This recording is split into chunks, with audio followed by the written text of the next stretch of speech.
L'experte en patrimoine Luisa Galaise raconte mon histoire africaine. Raconte mon histoire africaine.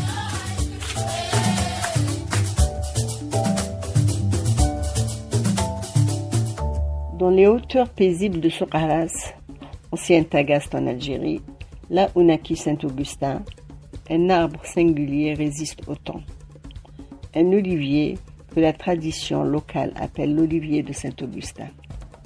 Selon la mémoire orale transmise de génération en génération, cet olivier aurait été planté, ou du moins béni, par Augustin lui-même, alors évêque d'Hippone.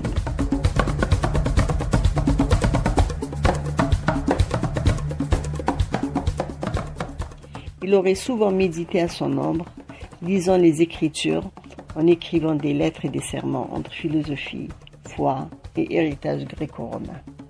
Dans la tradition méditerranéenne, l'olivier symbolise la paix, la longévité et la lumière. Il s'accorde parfaitement avec la figure de saint Augustin, penseur du dialogue entre la raison et la foi. Cet arbre, enraciné dans une terre traversée par les conflits et les conversions, devient le témoin silencieux des profondes transformations de l'Afrique romaine. L'olivier de saint Augustin n'est pas seulement un arbre, il est un lieu de mémoire vivante, où se rencontrent spiritualité, philosophie et tradition.